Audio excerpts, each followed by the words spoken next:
Hello student, आज मैं आपको क्लास 11th की चैप्टर 3 की केस स्टडी कराने जा रही हूँ। बहुत इम्पॉर्टेंट है और बहुत इजी भी है। अगर आपने चैप्टर को अच्छे से समझा है, अच्छे से किया है, तो ये आपको बहुत इजी लगने वाली है। अदरवाइज आपके फॉर्मूले भी याद नहीं होंगे तो फिर ये आपको इजी नहीं लगेगी।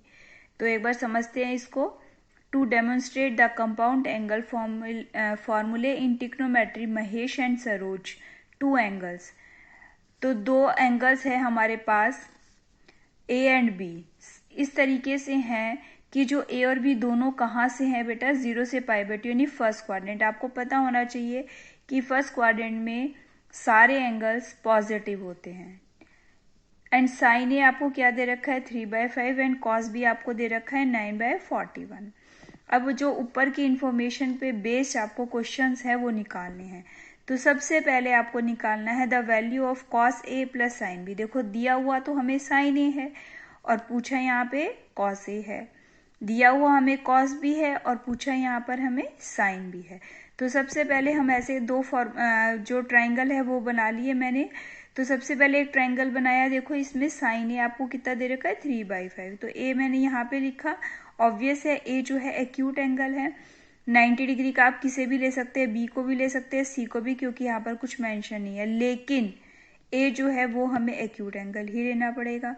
तो साइन ए कितना दे रखा है आपको 3/5। आई होप आपको पता होगा जो साइन ए है वो परपेंडिकुलर अपॉन में हाइपोटेन्यूज होता है, यानी कि 3/5 by Pythagoras theorem. I hope आप लोगों को अच्छे से आती होगी। परपेंडिकुलर का square is equal to base का स्क्वायर प्लस में परपेंडिकुलर का स्क्वायर। तो 25 में से जब हम 9 माइनस करेंगे तो 16 आएगा। 16 का स्क्वायर रूट 4 आ गया। अब हम दूसरा वाला ट्राइंगल एक और बना दिए जहां पर हमें कॉस बी अब की बार एक्यूट एंगल लेना है बच्चों हमें। ये हमारा ये वाला भी 90 था। अब कॉस बी हमें कितना दे रखा है, देखो बेस अपॉन में हाइपोटेन्यूज यानी 9/41। तो 41 का स्क्वायर करेंगे माइनस 9 का स्क्वायर 81 करेंगे तो हमारा 1600 आएगा और उसका स्क्वायर रूट कितना होता है 40। तो ये सब काम तो आप कर लेंगे। अब हमें में निकालना क्या है बच्चों, कॉस ए। तो कॉस ए क्या हो जाएगा हमारा बेस अपॉन में हाइपोटेन्यूज। तो कॉस ए आ गया हमारा 4/5। अब हमें निकालना क्या है साइन बी। तो साइन बी क्या होता है हमारा परपेंडिकुलर अपॉन में हाइपोटेन्यूज यानी कि 40 अपॉन में 41। अब अकॉर्डिंग टू क्वेश्चन आपसे पूछा क्या गया cos A plus sine B.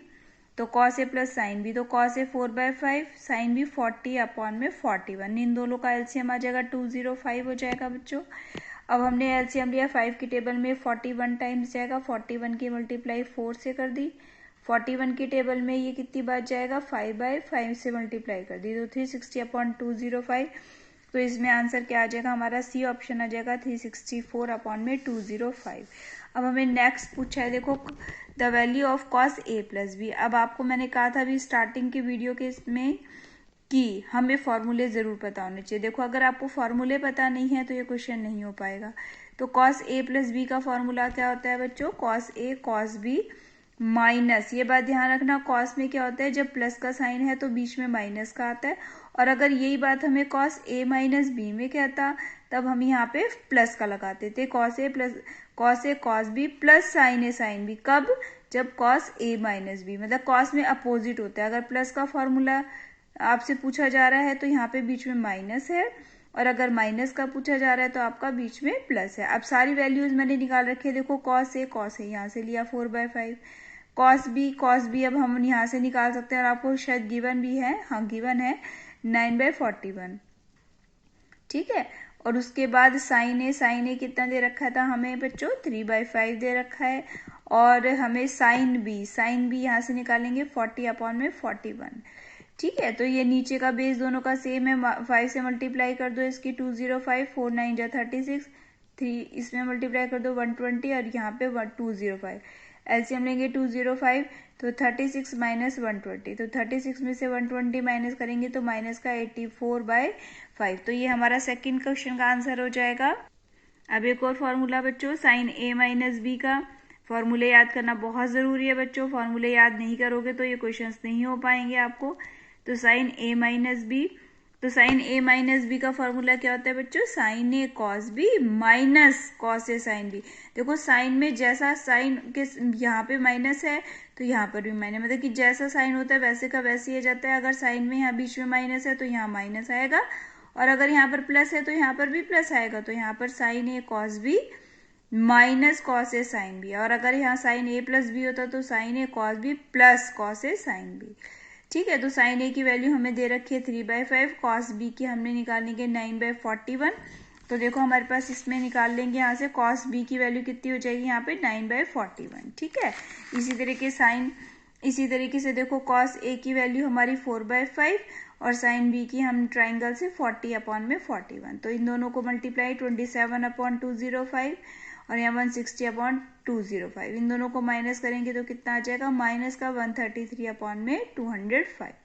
ये हमारा थर्ड क्वेश्चन का आंसर निकल गया। अब लास्ट फोर्थ क्वेश्चन है हमारा value of tan a minus B. देखो अब tan a माइनस बी का फॉर्मूला, तो tan a माइनस बी का फॉर्मूला क्या होता है, tan a minus tan b upon में 1 plus tan a tan b। ठीक है, और अगर यहाँ पे tan a प्लस बी का आपसे फॉर्मूला पूछता तो tan a प्लस बी का फॉर्मूला क्या होता है बच्चों, tan a plus tan b upon में 1 minus tan a tan b, यानी साइन अपोजिट हो जाते हैं। देखो अगर माइनस का है तो यहाँ ऊपर माइनस आएगा, नीचे प्लस आएगा, और अगर प्लस का आपसे पूछता है तो ऊपर प्लस आएगा और नीचे माइनस। तो tan a क्या होता है बच्चों, परपेंडिकुलर अपॉन में हाइपोटेन्यूज। तो tan a देखो हम इससे देखते हैं, तो tan a कितना है हमारा 3/4 और tan b कितना है हमारा 40/9। ठीक है, तो हम इसमें रख देते हैं 3/4 और इसका 40/9।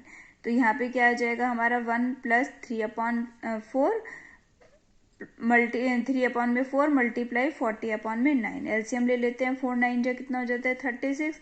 3 की टेबल में 36 12 टाइम, सॉरी 4 की टेबल में 36 9 टाइम्स, तो 9 3 जा 27। 9 की टेबल में 4 टाइम्स तो 14 4 जा 160। नीचे 1 प्लस में 40 और 3 की मल्टीप्लाई करी हमने, कितना आ गया 120/36।